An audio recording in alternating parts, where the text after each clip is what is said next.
Estoy con José Manuel Blanco, aquí en el patio central de la UAN.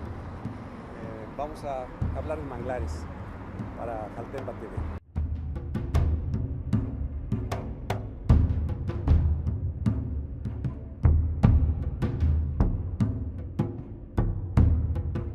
Hay que pensar en los manglares, hay que quitarnos esta idea de que eran unos pantanos donde estaban llenos de monstruos horrorosos y toda una serie de cosas a las que temíamos. En realidad son uno de los ecosistemas costeros más importantes y sin duda el más productivo de todos. Sí, son más productivos que la selva baja, que un cañaveral, y esto es por varias razones. En primer lugar, son ecosistemas que reciben energía y nutrientes de todos los ríos que llegan a ellos, pero también de las mareas que meten estos nutrientes o los reciclan hacia el interior y luego los vuelven a sacar hacia el mar. Entonces se ligan ríos, los humedales estuarinos, que son los manglares, y los mares costeros. Un hábitat de encuentros en el cual las especies tienen oportunidades de alimentación, de reproducción y de cría. Que uno de los mecanismos más importantes que usan las especies para sobrevivir es cambiar de hábitat, y esto les permite evadir predadores. Por ejemplo, para un pequeño pez en un manglar donde está nadando en un mar de raíces de mangle, pues es muy difícil que un predador, que es mucho más grande que él, lo pueda alcanzar y se lo pueda comer. Entonces se refugia. Por eso tienen un papel en la cría tan importante, y en el aspecto de reproducción igual vale para el camarón que nos comemos, que se reproduce en el mar y entra como larva y crece y se transforma y se desarrolla en los manglares, que para las aves migratorias que vienen del invierno de Canadá, evadiendo el frío, regresan pues ya repuestos a crecer definitivamente en su hábitat original. Esto tiene mucho que ver con que los ríos bajan toneladas y toneladas de tierra, de sedimentos, de hojas, etcétera, que finalmente se transforman en nutrientes y son atrapados como carbono. Se puede decir, de hecho aquí en la zona de Nayarit tenemos, en todo el Golfo de California tenemos capas de sedimentos de hasta más de 1000 metros de profundidad, que son todos estos sedimentos. Otro aspecto importante es que al recibir todos esos nutrientes, ocurren varios procesos que los atrapan en el ecosistema de manglar. El primero de ellos se llama floculación. Las partículas de arcilla son tan pequeñitas que el agua se las puede llevar. Pero cuando entra en contacto el agua dulce con el agua salada, ocurre un proceso en el cual los iones de esas moléculas las hace que se peguen y entonces forman un sedimento más grueso que hace que se precipiten. A eso técnicamente se le llama floculación, que no es otra cosa que pegarse unas a otras e irse al fondo. Y con esto se incorporan a la capa de sedimentos del fondo, pero además sobre ellas están creciendo manglares que ya los atrapan de manera definitiva. Podemos decir que debajo de los manglares tenemos, dependiendo la zona, por ejemplo aquí podemos tener fácilmente hablar de 20,000, 30,000 años de sedimentos debajo.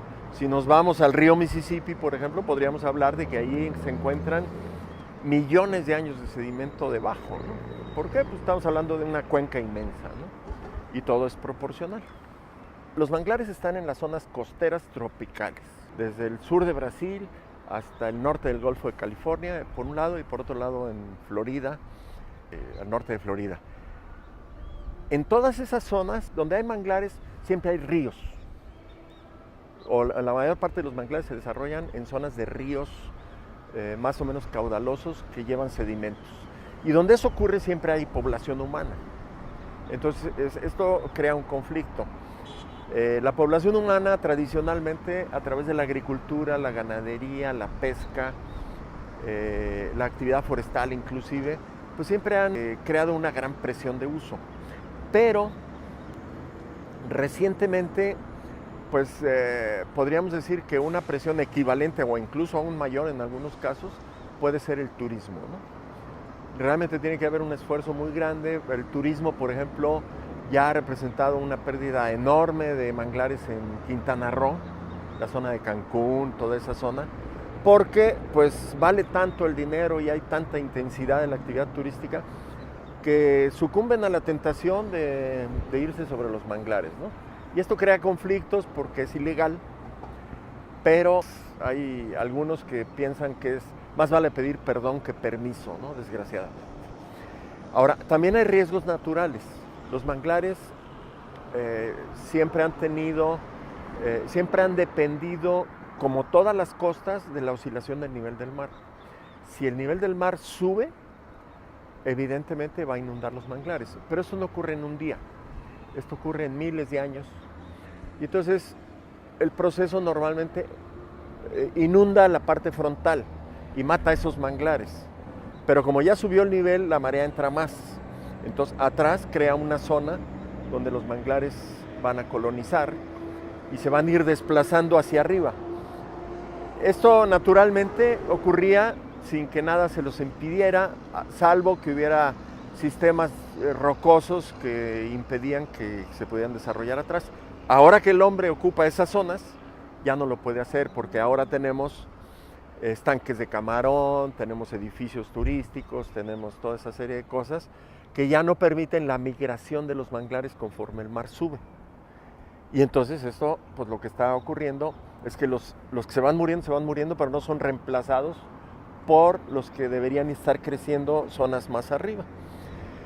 En el tsunami de Indochina en 2004, pues hubo una enorme pérdida de manglares, donde por cierto se demostró que los daños a las construcciones humanas en zonas donde había manglares eran de aproximadamente cerca de la mitad de los daños donde no había manglares.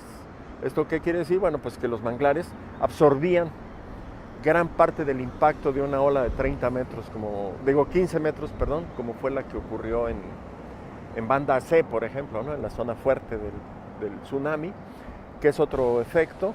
Y por último, esto tiene que ver con el cambio climático.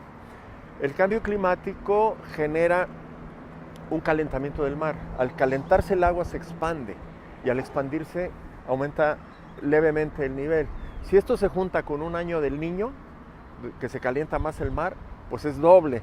Y si además se junta con una marea extraordinaria que ocurre en cada 18 años, pues entonces tenemos que al milímetro de elevación del nivel del mar, que ocurre más o menos cada año recientemente, pues se le añaden temporalmente unos 10, 15, 20 centímetros, que nos puede parecer poco, si es que vamos a bañarnos a la playa, pero que para una llanura donde la inclinación es menor a 1 grado, es muchísimo, son kilómetros o cientos de metros hacia adentro, ¿no?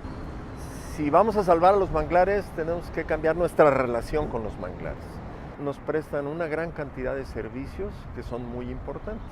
Por ejemplo, el hecho de que ellos representen una zona de amortiguamiento de la marea, se impide que esa marea que viene con agua salada se meta a los sitios donde tenemos los acuíferos de los cuales sacamos el agua que usamos para beber y para bañarnos y demás.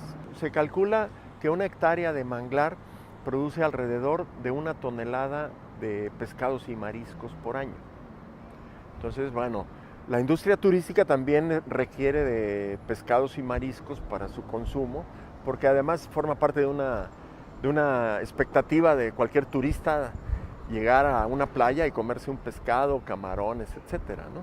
Si nosotros perdemos esa capacidad productiva, la pesca en el mar va a bajar. Esto va a hacer que escaseen los productos y va a generar costos adicionales o escaseces inclusive difíciles de suplir. Hace poquitos apareció en la prensa un reportaje de cómo había fraude respecto a los nombres de las especies pesqueras que se venden. Entonces, se venden especies unas por otras con los nombres más renombrados, y como la gente cada vez tiene menos una cultura directa de conocer los productos, pues cree que está comiendo robalo y de robalo no tiene nada, ¿no? Es otra especie que medio se parece y entonces ahí se surte. Otro impacto que podríamos recibir es, por ejemplo, en las aves migratorias, ¿no?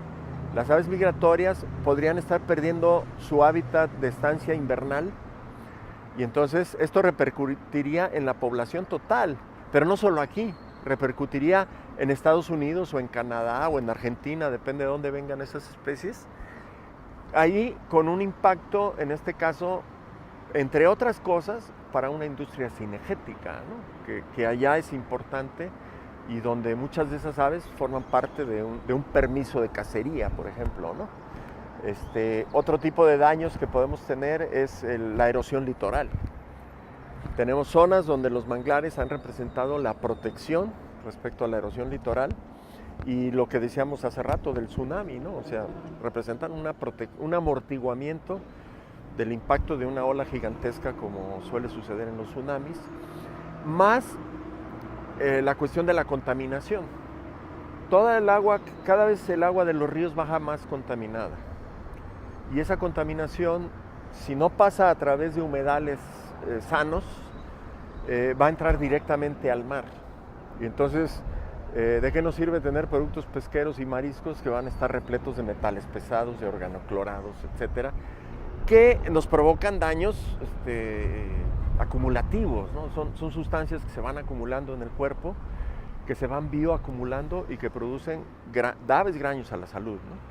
Su potencial de verlos de otra manera y usarlos de otra manera, definitivamente, por ejemplo, en el sudeste asiático, pues se privilegia, por decir algo, si se hiciera una agricultura inundable, como es el caso del arroz, pero en la cual no utilizáramos agroquímicos, pues estaríamos generando la conservación del agua necesaria para los sistemas de manglares con un cultivo inundable, que es mucho mejor que si tenemos un sistema de riego donde vamos a desperdiciar la mitad del agua con rehiletes, donde además vamos a utilizar agroquímicos y demás, y agregándole una carga por un lado de nutrientes y por otra de contaminantes que van a terminar ahí.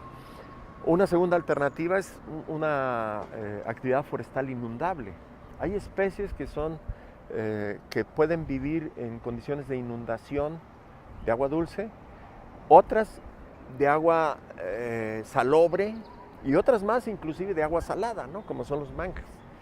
Y entonces en el sudeste asiático se han aprovechado esto para seleccionar algunas de esas especies y constituir plantaciones inundables que mantienen un ecosistema quizá no tan natural, pero muy parecido al natural, con muchas de sus funciones y de sus virtudes, pero además produciendo un valor económico que en este caso sería la madera. Eso sería fundamental. Aquí nosotros en Mezcaltitán tuvimos una propuesta de poder hacer encierros de robalo dentro de los bosques de mangle en las temporadas en que son inundados. Esto sería una innovación.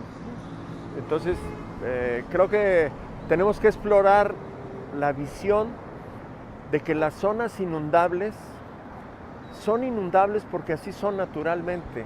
Y todo lo que hacemos para evitar que se inunden es desperdiciar energía y esfuerzos en evitar esa inundación en vez de aprovechar todo el beneficio que puede aportar esa inundación, que lo hace gratis el río, no cobra por ello, ¿no? Lo hace, brinda el servicio y además lo hace de manera segura y regular cada año, sin huelgas, sin ningún problema de ningún tipo, ¿no? Es un hábitat extraordinario, misterioso, con esta cuestión que siempre tememos de los mosquitos y de todo esto, es fácilmente solucionable a través ya sea de protectores o de protectores en aerosol, etcétera. Pero es algo que vale la pena. Ahí tenemos cocodrilos, tenemos jaguares. Simplemente en marismas nacionales, por ejemplo, las 7 especies de felinos que existen en todo el país están presentes y están presentes de forma reproductiva. Los cocodrilos, en la playa las tortugas marinas, más todas las aves migratorias y todas las especies locales de mamíferos, peces, aves, en realidad son un espectáculo que si logramos ponerlo de manera que el turismo lo aproveche, en realidad yo creo que estaríamos logrando además otro propósito, que es cómo le va a perder la gente el miedo a algo conociéndolo. Mientras no lo conozca, va a pensar, híjole, pues ahí eso es sinónimo de enfermedad, de muerte, de peste, de etcétera. En el momento en que se dé cuenta que entró y salió y no le pasó nada, en ese momento la gente va a decir, ah, caray, el león no es como lo pintan, ¿verdad? El manglar realmente es un hábitat con el que podemos interactuar, porque hemos interactuado desde que el hombre apareció, ¿no? Hay datos a nivel mundial, a nivel nacional, que ha sido muy difícil integrarlos porque había muchas metodologías que seguían distintos países, pero recientemente ha habido esfuerzos para unificar y parece ser que ya tenemos datos que son válidos, comparables. Estamos hablando de que México ocupa el cuarto lugar en superficie de hectáreas de manglar, después de Indochina, Nigeria y Brasil. ¿Sí? Y dentro de México, por ejemplo, pues tenemos, el primer lugar es Campeche, el segundo lugar es Quintana Roo, el tercer lugar es Yucatán y el cuarto lugar es Nayarit. Pero en todos hay variantes de los manglares, ¿no? Es decir, aunque tenemos pocas especies aquí en México, tenemos solamente, 5 especies, 4 en general en todo el país y una más que aparece por ahí en Chiapas.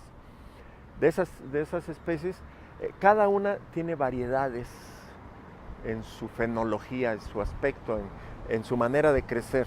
La misma especie puede crecer como un bonsái, o el equivalente a un bonsái, un árbol enano ya muy viejo de 80, 100 años, que no pasa de 1 metro, y esa misma especie crecer a 20, 30 metros de altura, ¿no? Desde tener un tronco de 15 centímetros hasta tener un tronco de 1,5 de diámetro, ¿no? La zona de marismas nacionales es, digamos, la última zona en el noroeste de México y del continente americano en la cual hay manglares de afinidad de agua dulce, podríamos decir. Es decir, manglares que reciben mucha agua dulce, porque una vez que entramos a Sinaloa, casi todos los manglares tienen un predominio de influencia de marea sobre el agua dulce y por lo tanto tienen salinidades, si no las del mar, a veces muy cercanas a las del mar, y en algunos casos cuando son bocas que se cierran, inclusive salinidades que superan 2 o 3 o hasta 4 veces la salinidad del mar, ¿no? ¿Por qué? Porque hay un efecto de evaporación y se concentra la sal. Entonces, marismas nacionales, debido a esta condición benévola de mucha agua dulce, es la zona más importante de distribución de mangle blanco, que es el que gusta más del agua dulce, en todo el continente americano, de ambos litorales, pero en particular de la costa oeste, ¿no? De la costa oeste de América. Es la superficie de sistemas de manglares más grande que se encuentra, y esto pues tiene que ver con el sistema de confluencia de ríos, donde los ríos, en vez de desembocar de manera independiente cada uno al mar, tienen una convergencia en un gran sistema costero, que es el del río Santiago. Y este es el que ha formado el sistema de marismas nacionales, que tiene 14 bocas, que tiene 12 ríos, pero donde todos ellos, cuando vienen las grandes inundaciones, prácticamente hacen un solo sistema de todo marismas nacionales, y esto ha permitido pues que a una hora Marismas Nacionales aguante tantos impactos que le hemos hecho, como son Canal de Cuautla, las presas sobre el río Santiago, los diques de control del río Santiago, una gran cantidad de canales y dragados que se han hecho en las lagunas y en los esteros, y pese a todo ello, y pese a que ha perdido aproximadamente el 20% de su superficie, yo considero que tiene una resiliencia importante, es decir, que puede recuperarse si empezamos a controlar los impactos que tiene este sistema, y evidentemente es sin duda el sistema más importante en la costa pacífica de América. Conocemos a los manglares y empezamos a entender que un manglar tiene un nivel de marea máxima sobre el cual nosotros deberíamos respetar por lo menos una zona de 50 o 100 metros para darles oportunidad a reaccionar a la elevación del nivel del mar. Esto a corto plazo. A largo plazo habría que pensar en una mayor zona de protección. Esa sería una gran medida que pudiéramos elegir. En caso de que no, por lo menos que pudiéramos pilotear las construcciones que hiciéramos para que el impacto no compactara toda esa materia orgánica que acumulan los manglares.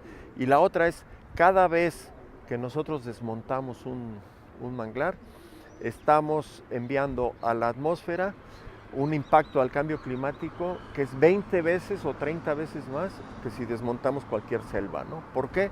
Porque eso está lleno de metano, y el metano es un gas que tiene un efecto de calentamiento que es mínimo 20 veces más que el dióxido de carbono, ¿no? Entonces tenemos que ser muy cuidadosos con ese punto. Invitar a todos a que conozcan los manglares, a que aprendan a conocer el hábitat tanto del pantano como tal, como de los esteros que los atraviesan, que los cruzan, de los animales terrestres, de los animales aéreos, llamémosle a las aves, de los animales acuáticos. Todos ellos cumplen una función y todos ellos se integran en un ecosistema que está hecho para nuestro beneficio y que siempre nos hemos beneficiado. El día que lo perdamos, entonces ese día sí vamos a tener una nostalgia de que había manglares que nos protegían de las olas, había manglares que nos protegían de los tsunamis, había manglares que filtraban la contaminación, y pues no nos va a quedar otra que recibirla directamente, ¿no?